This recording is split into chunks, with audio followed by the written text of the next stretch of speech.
বিমার আন্ডারে চলে যাবেন এবং আপনাদের ফসলের ক্ষয়ক্ষতিরও কিন্তু আপনারা টাকা পেয়ে যাবেন। নমস্কার, প্রত্যেকটি কৃষকের জন্য একদম গুরুত্বপূর্ণ একটা আপডেট নিয়ে চলে আসলাম, যেখানে প্রত্যেকটি কৃষক ধান, গম এই সমস্ত শাকসবজি চাষ করেছেন বা তাদের রয়েছে, ফসলের ক্ষয়ক্ষতি হয়েছে এবারের বন্যায়। তো তাদের জন্য মাননীয় মুখ্যমন্ত্রী কিন্তু আপনাদের পাশে দাঁড়িয়েছেন এবং আপনাদের একটা ক্ষতিপূরণ দেবেন বলে আশ্বাস দিয়েছেন।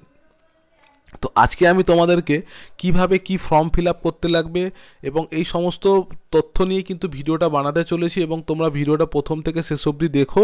আমি অবশ্যই তোমাদের সম্পূর্ণ তথ্যগুলো দিয়ে দেবো, যাতে আপনারা ফর্ম ফিল আপ করে আপনারা আবেদন করে টাকাটা ক্ষতিপূরণ নিতে পারেন।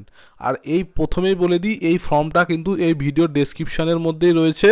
একটু নিচে স্ক্রোল করলে কিন্তু আপনারা ফর্মটি সরাসরি ডাউনলোড করে নিতে পারবেন। এটা আমি আপনাদেরকে আগেই বলে দিলাম। তো এবার চলুন আমরা আজকে বিস্তারিত ভিডিওতে আলোচনা করি। আপনাদের একটি ফর্ম ফিল আপ করতে হবে। কিভাবে ফর্মটা ফিল আপ করবেন, ফর্মটি কোথা থেকে ডাউনলোড করবেন, সমস্ত কিছু আপনাদেরকে বলে দিয়েছি। আরেকবারও বলে দিই, ভিডিও ডেসক্রিপশনে পাবেন অথবা ফার্স্ট কমেন্টের মধ্যেও কিন্তু আপনারা ফর্মের ডাউনলোড লিঙ্কটা পেয়ে যাবেন। প্রাকৃতিক দুর্যোগের কারণে উত্তরবঙ্গের 4 জেলায় কিন্তু প্রচণ্ড বৃষ্টিপাতের জন্য বন্যার একটা প্রকোপ দেখা দিয়েছে এবং এর ফলে কিন্তু প্রচণ্ড পরিমাণের ফসলের ক্ষয়ক্ষতি হয়েছে। তো এই 4টি জেলায় টোটাল 18,542 হেক্টরের বেশি কৃষি জমিতে জলের তলায় চলে গেছে অলরেডি, যার জন্য শাকসবজির ব্যাপক ক্ষয়ক্ষতি হয়েছে এবং আশঙ্কা কিন্তু করা হচ্ছে।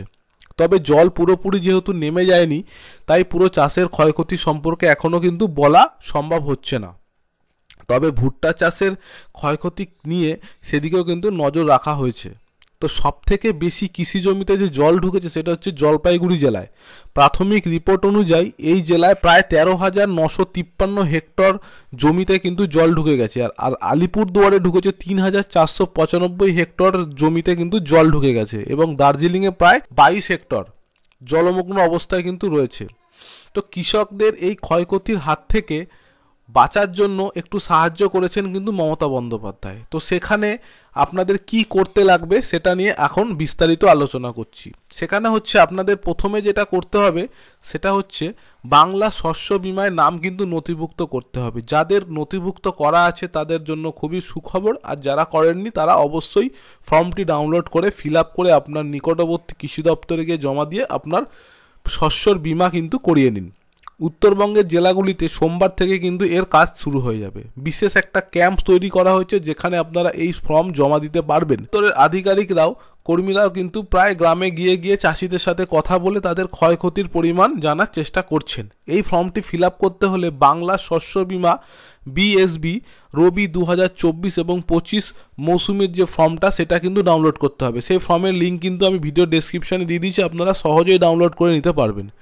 এবং ফর্মটি কোথা থেকে পাবেন সেটাও যেহেতু আমি আগে বলে দিয়েছি, তাহলে আপনারা ফর্মটা ফিল আপ করবেন। এই ফর্মটা কিন্তু 2টো পেজের হয়। এই যে দেখে নিন, এরকম 2টো পেজের ফর্মটি হবে। প্রথম পেজটি এবং দ্বিতীয় পেজটি আপনারা দেখে নিন, দুটোই প্রিন্ট আউট করে নেবেন এবং দুটো কিন্তু ভালোভাবে সঠিকভাবে পূরণ করবেন, ঠিক আছে? আর পূরণ করে জমা দিলে কিন্তু আপনারা বাংলার শস্য বীমার আন্ডারে চলে যাবেন এবং আপনাদের ফসলের ক্ষয়ক্ষতিরও কিন্তু আপনারা টাকা পেয়ে যাবেন। তো আশা করি এইটুখানি। যদি আপনাদের ফর্মটা ফিল আপ করে দেওয়ার কোনো ভিডিও লাগে আপনারা কমেন্ট করবেন, আমি ফর্মটা ফিল আপ করে আপনাদেরকে দেখিয়ে দেবো। আজকের মতো এইটুখানি, ভালো থাকবেন।